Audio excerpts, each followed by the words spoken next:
ஞானானந்தமயம் தேவம் நிர்மலஸ்படிகாகிருதிம் ஆதாரம் சர்வ வித்யானாம் ஹயக்ரீவம் பாஸ்மகே. நெக்ஸ்ட் ஜென் அஸ்ட்ரோ டிவி நேயர்களுக்கு அஸ்ட்ரோ கேஎஸ் ஐயங்காரின் பணிவான நமஸ்காரங்கள். சனி வக்ரம் 15/7/2026 30/11/2026 வரலும் உண்டான காலகட்டத்தில் சனி பகவான் வக்கரமாகிறார்.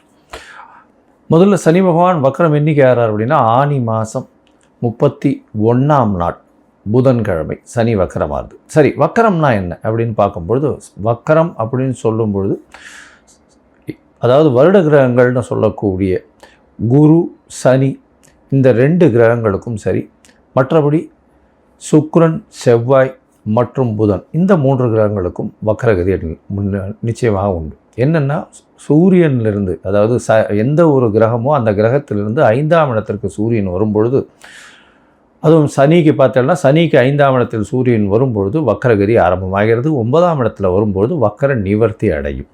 இது ஒரு முறையும் வரக்கூடியது. ஒரு தடவைக்கு 2.5 வருஷம் ஒரு சனி பகவான் ஒரு ராசியில் இருக்கார் அப்படின்னா 2 முறை வக்கர அடையக்கூடிய வாய்ப்புகள் மிகவும் அதிகம். அதாவது ஒரு வருஷத்துக்கு ஒரு தரம் அடையக்கூடிய வாய்ப்புகள் நிச்சயமாக உண்டு.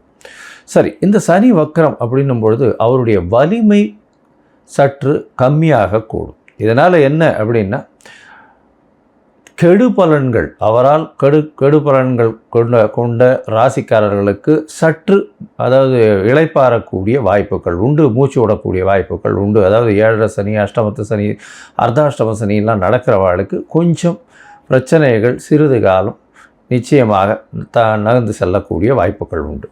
சரி, இப்போது சனி பகவான் என்ன ராசியில் இருக்காருன்னு பார்ப்போம். அதாவது மீன ராசியில் இருக்கார், உத்திரட்டாதி 3ஆம் பாதத்தில் இருக்கார். 3ஆம் பாதத்தில் வக்கரகதி அடையார் 15/7/2026. அதுக்கப்புறம் 31/8 அப்போ பார்த்தோம்னா 2ஆம் பாதத்துக்கு வரார். அதாவது உத்திரட்டாதி 2ஆம் பாதத்துக்கு வரார். அதற்கு பிறகு 30/10/2026 அப்படி பார்த்தோம்னா அன்னைக்கு 1ஆம் பாதத்துக்கு வரார்.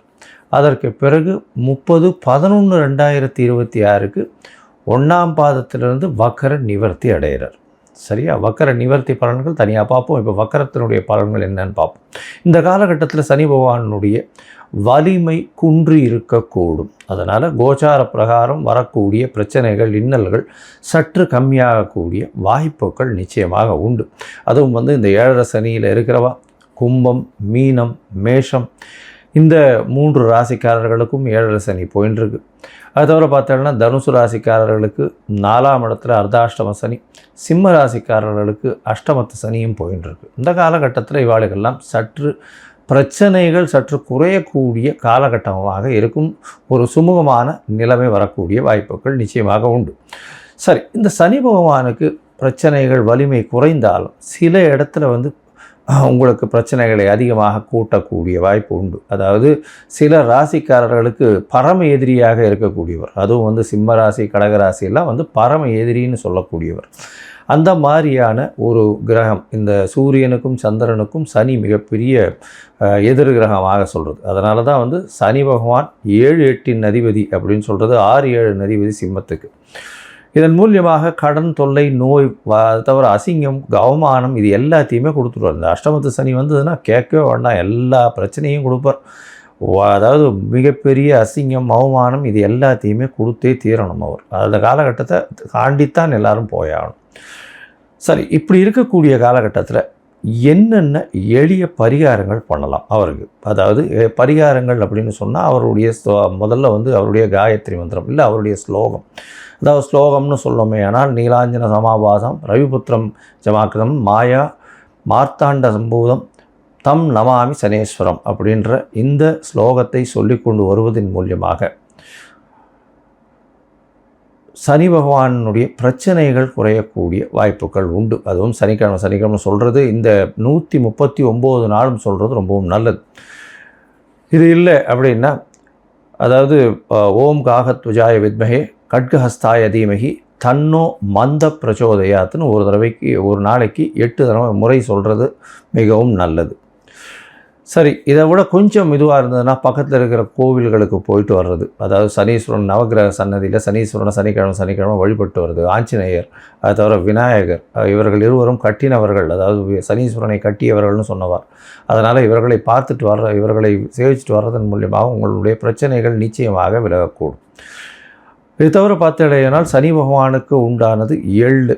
காகத்திற்கு சாதம் போடுறது, அதுவும் சனிக்கிழமை அன்றைக்கி சுடசாதம் போடுறது மிகவும் விசேஷம். அதற்கு பிறகு நீங்கள் அன்னம் புசிப்பது ரொம்பவும் நல்லது. காகத்துக்கு சாதம், தயிர் சாதம் சனிக்கிழமை கொடுக்கறது, தானம் கொடுக்கறது. வேஷ்டி அங்கவஸ்திரம் கோவில் குருக்களில் வாழுகள்லாம் அந்தணர்களுக்கு கொடுக்கறது. அது தவிர இரும்பு சம்பந்தமான விஷயங்கள் தானம் கொடுக்கறது. லெதர், அதாவது தோல் சம்பந்தமான அந்த விஷயங்கள் தானம் கொடுக்கறது. கீழ்த்தட்டு மக்களுக்கு சாப்பாடு உணவு கொடுக்கக்கூடியது. இதெல்லாம் பண்ணிகிட்டே வந்தாலே. அதே மாதிரி சீனியர் சிட்டிசன் ஹோமில் போய் உங்களால் முடிஞ்ச தானம் பண்ணுறது. இதெல்லாம் சனி பகவானுக்கு உண்டான பரிகாரங்கள் அப்படின்னு சொல்லக்கூடியது. எளிய பரிகாரங்கள் உங்களால் முடிஞ்சது நீங்கள் என்ன பண்ண முடியுமோ அது டெஃபினட்டாக பண்ணலாம். இது தவிர பார்த்தாலேனால் சனி பகவானை பொறுத்தவரை அவர் நல்ல ஒரு ஏற்றத்தை கொடுப்பார். உங்களுக்கு அந்த சனி பகவான் குருவினுடைய பார்வையிலையோ நல்ல சுபர்களுடைய பார்வையிலையோ இருந்தால் நல்ல ஒரு ஏற்றத்தை கொடுப்பார். இப்போ பார்த்தோம்னா குருவினுடைய பார்வையில் இருக்கிறதுனால மிகப்பெரிய ஏற்றத்தையும் மாற்றத்தையும் ஒருத்தருடைய வாழ்க்கையிலையும் நிச்சயமாக கொடுப்பார்.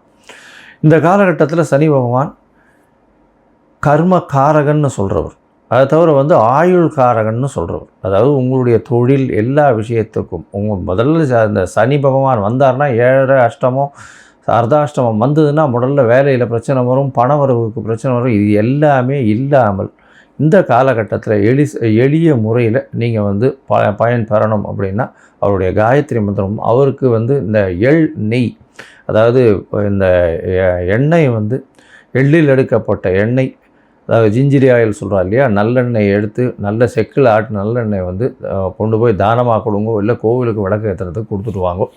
அது உங்களுக்கு நல்ல ஒரு ஏற்றத்தை நிச்சயமாக கொடுக்கும். சரி, இப்போது மேஷம் முதல் மீனம் வரை ஒரு ராசியாக சனியினுடைய வக்ரம் எந்த மாதிரியான விளைவுகளை தரும் அப்படின்றத பார்ப்போம். அதற்கு முன்னாடி என்னுடைய மொபைல் நம்பர் கீழே ஸ்க்ராலிங்கில் போயின்ட்டுருக்கோம். உங்களுக்கு அஸ்ட்ராலாஜிக்கல் கன்சல்ட் தேவைப்பட்டதுன்னா எனக்கு ஃபோன் பண்ணுங்க. உங்களுக்கு வேண்டிய, அதாவது அஸ்ட்ராலாஜிக்கல் கன்சல்ட் கொடுக்குறேன். அதுக்கு முன்னாடி என்னுடைய என்ன பேமெண்ட் கட்டணும், என்ன எடுத்துக்கணும், அப்பாயின்மெண்ட் எப்படி எடுத்துக்கணுன்றதையும் சொல்கிறேன். அது பேமெண்ட் கட்டிவிட்டு யூடிஆர் நம்பர் ஷேர் பண்ணிவிட்டு உங்கள் அப்பாயின்மெண்ட்டையும் எடுத்துகிட்டு அதுக்கேற்ற மாதிரி நம்ம அதை பற்றி பேசலாம். சரி, இப்போ மேஷம் முதல் மீனம் வரை சனி வக்ரம் எப்படி இருக்குதுன்னு பார்ப்போம். கடகம், புனர்பூசம், பூசம், ஆயில்யம், இந்த 3 நட்சத்திரம் 9 பாதங்களை கொண்ட ராசி. ராசியின் அதிபதி அப்படின்னு சொல்லக்கூடியவர் சந்திரன், அதிவேகமாக செல்லக்கூடியவர். சரி, இந்த சனி வக்ரம் என்ன செய்யும் இந்த கடகராசிக்கு அப்படின்னு பார்த்தோம்னா, இப்போ தானே சார் அஷ்டமத்து சனிலாம் முடிஞ்சுது, இப்போ தானே சார் நாங்கள் கொஞ்சம் கொஞ்சமாக வெளியில் வரோம், திருப்பியும் வக்ரம் சனின்றீங்களே, இது எந்த அளவு சார் இருக்கும்? கவலைப்பட தேவையில்லை, கொஞ்சம் பொறுமையாகவே இறங்கும். ஏன்னா வக்கர சனியை பொறுத்தவரையும் பார்த்தீங்கன்னா உங்களுடைய ராசிக்கு 9ஆம் இடத்துலேயே தான் இருக்க போகிறது. அதனால் உத்திரட்டாதி நட்சத்திரத்திலேயே 3ஆம் பாதம், 2ஆம் பாதம், 1ஆம் பாதம்னு உத்திரட்டாதி நட்சத்திரத்திலே தான் இருக்குது. அதனால் கவலைப்பட தேவையில்லை, பெரிய மாற்றங்கள் வரக்கூடிய வாய்ப்புகள் இல்லை. முன்ன மாதிரியான கஷ்டங்கள் வரக்கூடிய வாய்ப்புகள் இந்த காலகட்டத்தில் கிடையாது. இருந்தாலும் வக்கர சனி வலிமை இழக்கக்கூடும் அப்படின்றத நம்ம சொல்லியிருக்கோம். இதன் மூலியமாக என்ன ஆகும் அப்படின்னா, உங்களுக்கு வரவேண்டிய சில நல்ல விஷயங்கள் தடைபடக்கூடும். என்ன வர வேண்டிய விஷயங்கள்னால், வெளிநாடு போய் படிக்கணும்னு நினைக்கிறீங்களா, அந்த விஷயங்கள் தடைபடும். அதை தவிர தந்தையின் உடல்நிலையில் சற்று பின்னடைவு இருக்கக்கூடிய வாய்ப்புகள் இந்த காலகட்டத்தில் உண்டு. அதை தவிர பார்த்தீங்கன்னா உங்களுக்கு ஏதாவது போட்டித் தேர்வு இந்த மாதிரியான விஷயங்களில் சிறு பின்னடைவு இருக்கும். உடல் நலத்தில் சற்று கவனமாக இருக்க வேண்டிய கட்டாயம் இருக்கும். இந்த மாதிரியான விஷயங்களில் கொஞ்சம் ஜாகிரதையாகவே இருக்கிறது நல்லது. அதை தவிர பார்த்தீங்கன்னா 9ஆம் இடத்துல இருக்கக்கூடிய சனி பகவான் உங்களுடைய ராசிக்கு பொதுவாகவே, உங்களுடைய ராசிக்கும் சரி சிம்ம ராசிக்கும் சரி சனி பகவான் அந்த அளவு ஏற்ற கிரகம் கிடையாது. ஏன்னா சப்தமாதிபதி, அதாவது உங்களுக்கு 7, 8க்கு உண்டானவர், அவர் போய் 9ல் போய் இருக்கிறது அந்த அளவு பெரிய விசேஷத்தை உங்களுக்கு கொடுக்காது. இருந்தாலும் அஷ்டமத்தில் இருந்த அளவுக்கு கஷ்டத்தை கொடுக்காது. ஓரளவு மூச்சு விடுற அளவுக்கு கொஞ்சம் நல்லது நடக்கக்கூடிய வாய்ப்புகள் உண்டு. இப்போ வக்கரகதி அடையும் போது அந்த நல்லதில் சிறிதளவு குறையும். இருந்தாலும் உங்களுடைய ராசியிலேயே குரு இருக்கிறதுனால அது ஒரு அட்வான்டேஜ். உச்ச குரு இருக்கிறதுனால அவர் தன்னுடைய வீட்டையை பார்க்கறதுனால நல்ல ஒரு ஏற்றம் இருக்கும். இந்த 9ஆம் இடத்துல இருக்கக்கூடிய குரு வந்து உங்களுக்கு பாக்கியத்தை கெடுக்கும். பாக்கியத்தை கெடுக்கணும்னு நல்ல ஒரு விஷயம் உங்களுக்கு வந்து சேர வேண்டிய காலகட்டத்தில் அதாவது பழம் நல்லா பழுக்கும் பொழுது வந்து யாரோ ஒருத்தர் சாப்பிட்டு போகிற மாதிரி அந்த மாதிரியான விஷயங்கள் நடக்கும். அதனால் கடகராசிக்காரர்கள் ரொம்பவும் ஜாகிரதையாக இருக்கிறது ரொம்பவும் நல்லது. எந்த ஒரு விஷயத்துக்கும் அதிகமாக ஆசைப்படாமல் இருப்பது ரொம்பவும் நல்லது. எடுத்த காரியங்களில் ரொம்பவும் கவனமாக இருக்கிறது ரொம்பவும் நல்லது. இந்த கடகராசிக்காரர்களுக்கு 9ஆம் இடத்துல இருக்கக்கூடிய சனி பகவான் 11ஆம் இடத்தை பார்க்குறார். உங்களுடைய லாபத்தை பார்க்கறதுனால சிறு சிறு தொய்வு உண்டாகும். அதாவது செய்யக்கூடிய தொழிலில் வந்து வேலையில் மாற்றங்கள் வரக்கூடிய வாய்ப்பு, தொழிலில் வந்து லாபங்கள் சற்று கம்மியாகக்கூடிய வாய்ப்பு இந்த காலகட்டத்தில் நிச்சயமாக அமையும். அதோட உங்களுடைய முயற்சிகளில் சிறு சிறு பின்னடைவு வரும். அதோட உங்களுடைய இளைய சகோதரர்களோட சிறு சிறு பிணக்கு வரக்கூடிய வாய்ப்புகள் இந்த காலகட்டத்தில் நிச்சயமாக நடக்கும். உங்களுடைய ராசிக்கு பார்த்தோம்னா, அதாவது உங்களுடைய ராசிக்கு 6ஆம் வீட்டையும் பார்க்குறார். 6ஆம் வீட்டை பார்க்குறதுனால போட்டித் தேர்வில் ரொம்ப கவனமாக இருக்கிறது ரொம்பவுமே நல்லது. அதை தவிர வந்து புதுசாக கடன் வாங்காதீங்க. கடன் ஏற்கனவே இருக்கிற கடனை அடைச்சா போகிறன்ற நிலைமையில் இருப்பீங்க. இருந்தாலும் இந்த காலகட்டத்தில் கடனை வந்து வாங்காதீங்க. அந்த கடனை வாங்கி இந்த கடனை கொடுத்து இந்த கடனால் அந்த கடனை முடித்து இப்படி மாற்றி மாற்றி பேசிகிட்டே இருக்கலாமே தவிர கடன் ஏறிடும். அதனால் கடன் வாங்காதீங்க, பொறுமையாக இருங்க. இரும்பு சம்மந்தப்பட்ட வியாபாரம் பண்ணுறவங்களாம் ரொம்ப ஜாகிரதையாக இருக்கணும். தண்ணீர் சம்மந்தப்பட்ட வியாபாரங்கள் அதிக முதலீடு போடாதீங்க, கொஞ்சம் பொறுமையாக இருங்க.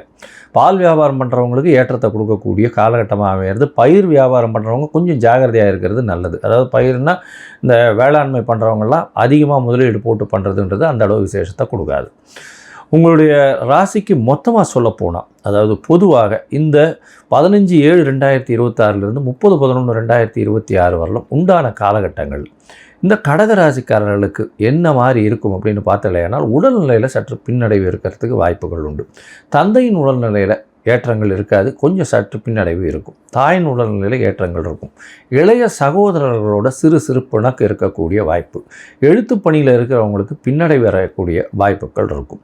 போட்டித் தேர்வில் கொஞ்சம் பிரச்சனைகள் வரக்கூடிய, ஒரு தடவைக்கு 10 தரம் படிக்க வேண்டிய கட்டாயம் இருக்கும். ஏன்னா ஒரு காம்படிட்டிவ் எக்ஸாம் எழுதுறீங்கன்னா நிச்சயமாக அதிகமான உடல் உழைப்பை போட்டால் தான் உங்களுக்கு அதில் வரும், இல்லைன்னா வராது. இந்த வாட்டி ரொம்ப கஷ்டப்படும். இந்த காலகட்டத்தில் ரொம்ப பொறுமையாக இருக்கிறது நல்லது. புதுசாக கடன் வாங்காதீங்க. புதுசாக கடன் வாங்கிறதுக்கு ஜாகிரதையாக இருங்கோ.